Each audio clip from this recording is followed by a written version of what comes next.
Kurikulum Merdeka adalah pendekatan pendidikan yang bertujuan untuk memperkuat pengembangan sumber daya manusia di Indonesia.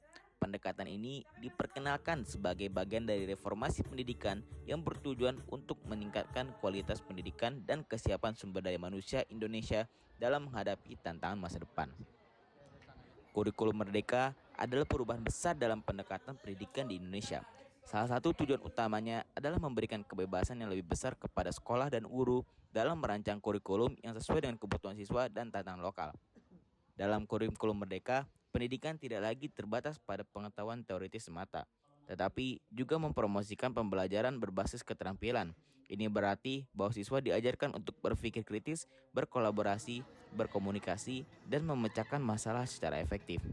Selain itu, kreativitas, inovasi, dan kewirausahaan juga menjadi bagian integral dari kurikulum. Secara keseluruhan, kurikulum Merdeka ini adalah salah satu upaya Indonesia dalam meningkatkan sumber daya manusianya dalam menuju Indonesia Emas 2045.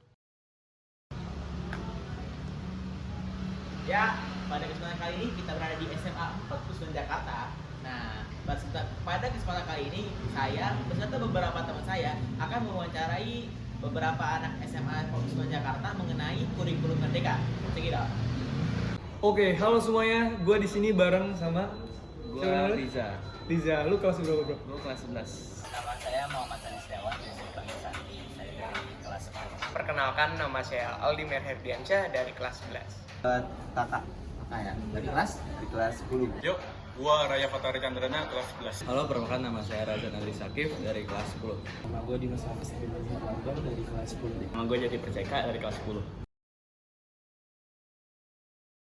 Buat kurikulum Merdeka sih, teknologi bener-bener membantu banget sih kita buat buat kita sebagai siswa kurikulum Merdeka, karena untuk saat ini tuh banyak tuh kita menggunakan presentasi. Karena memang di kurikulum Merdeka itu kita lebih banyak bikin presentasi, bikin makalah, kadang-kali juga bikin proposal. Semua hal itu, semua tugas itu bergantung banget sama teknologi nih. Iya. Jadi semua mapel pasti bakalan tugas presentasi.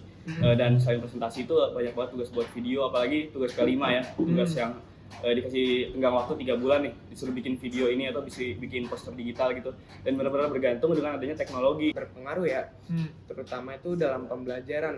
Di kurikulum Merdeka ini, kita sebagai siswa tuh lebih sering menggunakan teknologi karena guru-guru sekarang lebih banyak mengirim pembelajaran itu menggunakan e-book. Banyak guru-guru sekarang memberikan pembelajaran itu bukan melalui menulis di papan tulis ataupun menjelaskan langsung. Kadang guru-guru juga beberapa memberikan semacam e-book atau electronic book, semacam buku digitalisasi. Jadi di mana semua anak-anak di sini diberikan kebebasan untuk membaca melalui device mereka yang mereka gunakan gitu.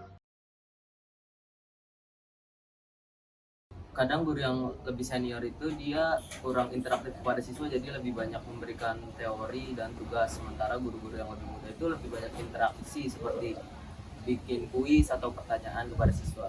Bisa balance Kak, jadi nggak semua guru atau murid itu bisa aktif Kak. Jadi sebenarnya balance, guru juga memberikan pembelajaran, juga menerangkan ke murid-muridnya juga bisa, tapi juga murid-murid juga diajarkan untuk selalu menjadi aktif juga Kak di kelas. Sebenarnya lebih aktif ke muridnya sih, karena di sini kan guru kalau kurikulum Merdeka tuh lebih kayak ngasih instruksi atau ngasih tugas aja. Guru tugasnya di kurikulum Merdeka ini cuma membimbing. Terus sisanya kita disuruh searching di Google materi-materi yang sudah dibimbing. Jarang make papan tulis yang kayak dulunya tuh, kayak zamannya SD itu kan pakai papan tulis. Sekarang tuh lebih ke presentasi sih Kak.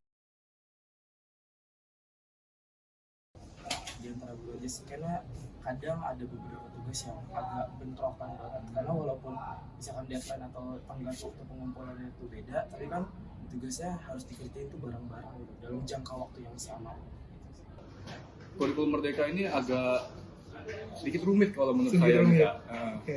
Soalnya kadang saya juga pernah nanya ke teman saya di sekolah gitu kan, mengenai pembelajaran apa, misalkan hari ini matematika belajarnya apa nih, kok ternyata di sekolah lain berbeda dengan apa yang diajarkan sama di sekolah saya. Saya mau ngasih saran buat pemerintah, kalau kurikulum Merdeka mungkin gurunya bisa lebih dilatih lagi interaksinya dengan murid agar saat pembelajaran tidak terjadi miskom dan tidak boring. Saran saya dalam kurikulum Merdeka ini jangan terlalu banyak kerja kelompok ya, karena Ketika tahu saran, yang pertama mungkin di biaya kayak kan kita project juga di kurikulum Merdeka. Di project ini tuh kadang suka ngeluarin biaya tuh yang mahal lah. Menurut saya memang guru harus lebih jelas, lebih rinci dalam membimbing kita, ngasih tahu kita penugasan biasanya. ya ngasih tahu kita gimana sih struktur makalah, lebih dibimbing lah. Kom boleh, cuman mungkin jangan terlalu banyak sih. Terus juga project-projectnya juga mungkin project-project yang kurang, lebih dikit aja penggunaan waktu luang Oke. gitu aja sih. Apa sih, capek banget, soalnya apa harus kesana sini kan, apa kelompok terus, jadi kebanyakan keluar sih kalau di pulang sekolahnya tuh, yang harusnya pulang sekolah ke rumah, jadi sekarang lebih banyak kerja kelompok sih kan.